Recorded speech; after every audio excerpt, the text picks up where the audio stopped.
जतिन, अभी हम अगर इस तरह की तस्वीरें आज हमने देखी तो कल जो ये बंद का आह्वान किया गया है, फिर क्या तैयारी और करने वाली है सरकार? क्या इससे ज्यादा कुछ हम देखेंगे सड़कों? आज बिल्कुल देखिए, तैयारी हालांकि करने की कुछ खास जरूरत नहीं पड़ेगी क्योंकि तैयारी ऑलरेडी हो रखी है। और आप ये तस्वीर देख लीजिए, सुबह से इसी तरीके की तैयारी थी। कोलकाता पुलिस यहाँ पर है, बैरिकेड, कई लेयर बैरिकेड यहाँ पर किए गए, लकड़ी के बैरिकेड, एल्यूमिनियम के बैरिकेड, लोहे के बैरिकेड, बड़े बड़े कंटेनर्स यहाँ पर लगा दिए गए। लग नहीं रहा था कि आज छात्रों का प्रोटेस्ट है। और जब छात्र निकले तो उनके साथ जो आस पड़ोस की कॉलोनीज जिससे वो गुजर रहे थे, वो लोग भी जुड़ना शुरू हुए। लेकिन तस्वीरें आपने लगातार अपने दर्शकों को भी दिखाई और सुबह से हम दिखा रहे हैं कि वाटर कैनन, लाठी चार्ज, आंसू गैस, टीयर गैस, स्मॉग, एक तरीके से गैस, ये जो भी कोलकाता पुलिस के पास था आज सब उन्होंने चलाया। जितनी दूर तक खदेड़ सकते थे छात्रों को उतनी दूर तक खदेड़ा। लेकिन छात्रों के मन में कई सवाल है, वो आज भी वैसे के वैसे बने हुए हैं। अगर इतनी पुलिस 8 और 9 तारीख को रही होती तो शायद अभी हमारे बीच में होती, इतना बड़ा आंदोलन करने की जरूरत नहीं पड़ती। अगर इतनी पुलिस 14 और 15 तारीख को होती तो अस्पताल के अंदर 7000 लोग नहीं घुसते, इमरजेंसी वार्ड में तोड़फोड़ नहीं करते, आज स्टूडेंट्स को सड़कों पर उतरना नहीं पड़ता। अगर इतनी पुलिस ममता बनर्जी को ये बोल देते कि आप एक डेलीगेशन से मिल लीजिए, तो सुबह कोलकाता के 6 अलग अलग पॉइंट्स पर जो हमने लाठीचार्ज, भगदड़, आंसू गैस देखा, तो ये तस्वीरें हमें देखने को नहीं मिलती।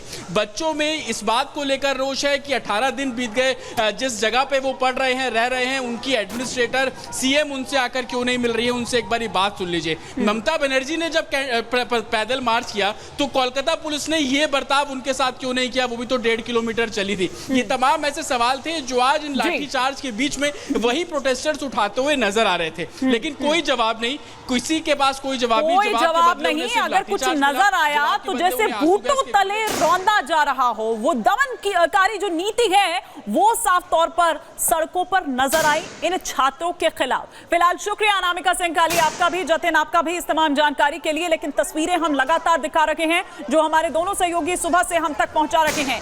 ये 6 अलग अलग तस्वीरें इस वक्त आप यहां पर देख रहे हैं कि बैरिकेड्स जो है वो ध्वस्त कर दी जाती है, छात्रों पर किस तरह से लाठीचार्ज किया जाता है। वहां अगर देखते हैं कि थोड़ा सा इधर उधर हलचल बढ़ती है तो उनको कंट्रोल करने के लिए आंसू गैस के गोले दागे जाते हैं, वाटर कैनन की बौछार उन पर की जाती है, पुलिस हिरासत में लिए जाते हैं कुछ छात्र। लाठीचार्ज में कुछ छात्र घायल भी हुए हैं, उन्हें गंभीर चोटें आई हैं। लेकिन इन छात्रों ने किया क्या था, इनकी क्या प्रमुख वो मांगे थी, वो 3 मांगे हम यहां आपको अब दिखा रखे हैं। मांग नंबर 1 की अगर बात करूं तो अभया के लिए दरअसल वो न्याय की मांग कर रहे थे। तो न्याय की अगर वो मांग करेंगे तो क्या उन पर लाठियां भाली जाएंगी, क्या उन पर आंसू गैस के गोले दागे जाएंगे, क्या उन पर वाटर कैनन का इस्तेमाल किया जाएगा, उनके लिए कंटेनर, वो कटीली तारे, ये सब किया जाएगा। मांग नंबर 2 कि जो अपराधी है उसको मौत की सजा दी जाए, जिसने ये अपराध किया है। क्योंकि देखिए जांच भी जारी है, लगातार पूछताछ इस पर हो रही है। आप देखिए प्रदर्शन इस पर किस तरह से हो रहा है और दूसरी तरफ सियासत भी इस पर भारी है। मांग नंबर 3 क्या है? मांग नंबर 3 ये कि ममता बनर्जी इस्तीफा दे, क्योंकि ममता बनर्जी इस मामले को हैंडल कर पाने में नाकाम साबित हुई हैं। और जब उनके खिलाफ प्रदर्शन किया जाता है तो वो खुद ही सड़कों पर उतरकर प्रदर्शन के लिए उतारू हो जाती हैं। लेकिन जब जो छात्र उनके खिलाफ उतरते हैं, उन छात्रों में साफ तौर पर जो गुस्सा है वो देखा जाता है। आक्रोशित छात्र क्या कह रहे हैं, सुनवाते हैं। ले गया है, इनको भी मारा है। बहुत पुलिस कह रही है कि बैरिकेड तोड़ा था। नहीं, हम लोगों ने बैरिकेड नहीं तोड़ा था। हम लोगों के अंदर शासक दल का बहुत सारा दुष्कृति मिल गए थे। वेस्ट बंगाल को कुछ भी निरापत्ता देने के लिए मुख्यमंत्री टोटली फेलियर है। तो इसलिए हम लोग जो एक डॉक्टर, एक वर्किंग डॉक्टर ऑन ड्यूटी जिसका रेप हो जाता है और उस मुख्यमंत्री में अभी तक इतना दिन हो चुका है, कुछ भी जस्टिस नहीं मिला है, तो हम लोग क्या लेके आज रास्ते में निकलेंगे?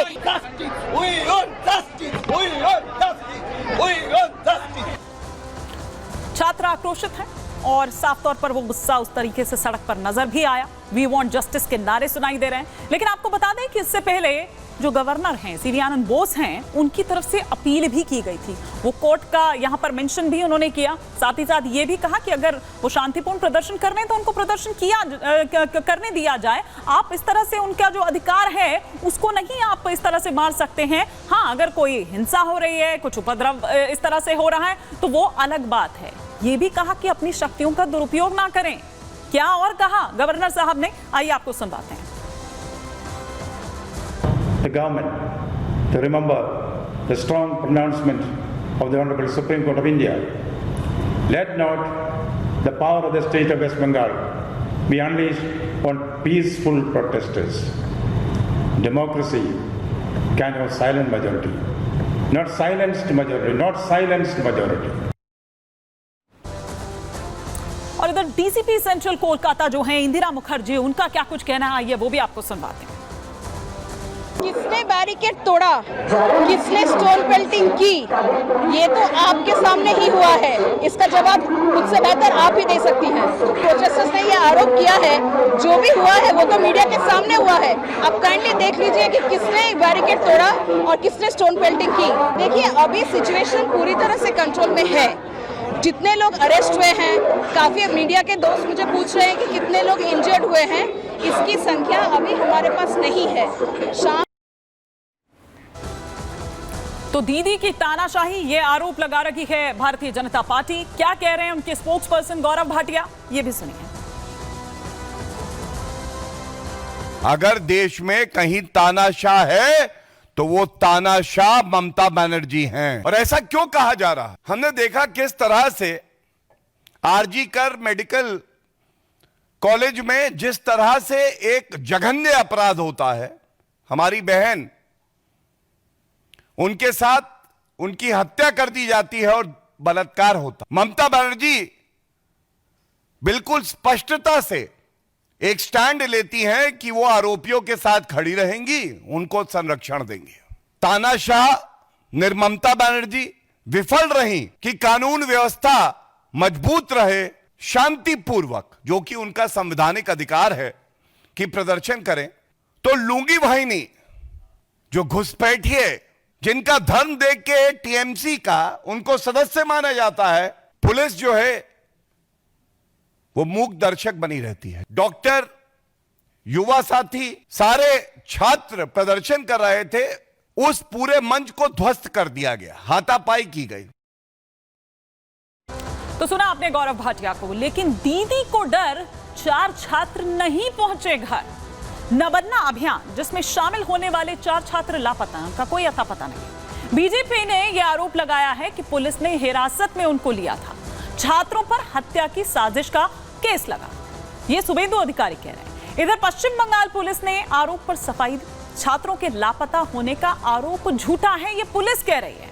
मार्च के दौरान हिंसा की साजिश रची जा रही थी, यह आरोप लगाया गया उन छात्रों के लिए। तो क्या छात्रों के आंदोलन को कमजोर करने की कोशिश हो रही थी?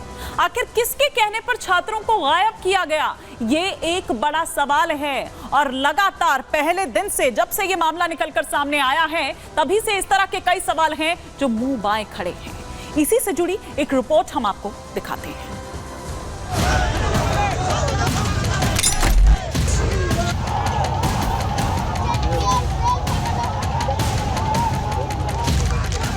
लोकतंत्र में शांतिपूर्ण विरोध का अधिकार सभी को है। सरकार को अपनी शक्तियों का गलत इस्तेमाल नहीं करना चाहिए। ये टिप्पणी कोलकाता हाईकोर्ट की है। पश्चिम बंगाल में इंसाफ के लिए छात्रों ने नबन्ना अभियान के तहत मार्च निकालने के लिए हाईकोर्ट से परमिशन ले ली थी। नबन्ना बिल्डिंग के घेराव के लिए सड़क पर मार्च निकाला, लेकिन दीदी की पुलिस इस शांतिपूर्ण मार्च के बीच में दीवार बनकर खड़ी हो गई।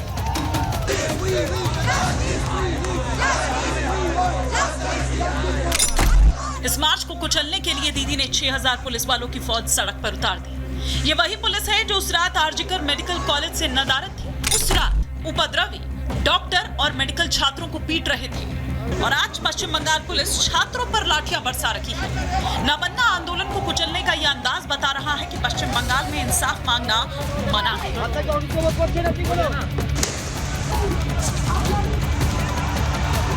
पुलिस हम लोग के ऊपर मार रहा है, लाठीचार्ज कर रहा है। हम लोग कुछ नहीं चाहते। हम लोग हर कोई स्टूडेंट है।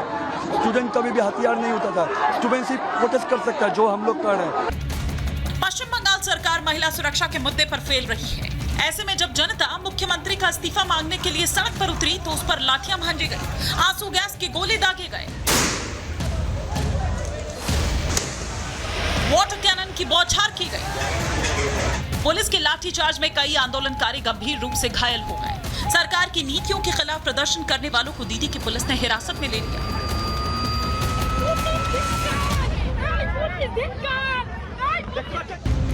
पुलिस की कार्रवाई में दर्जनों प्रदर्शनकारी घायल हुए हैं। वहीं पुलिस ने हिंसा का हवाला देते हुए रैली को गैर कानूनी बताया। ये प्रदर्शन शांतिपूर्ण तरीके से शुरू हुआ था, लेकिन पुलिस ने प्रदर्शनकारियों को सचिवालय पहुंचने से पहले ही रोक लिया, जिसके चलते प्रदर्शन में शामिल लोगों ने इसका विरोध किया।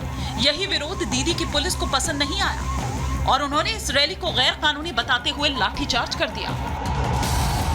Bureau report, Republic Bharat.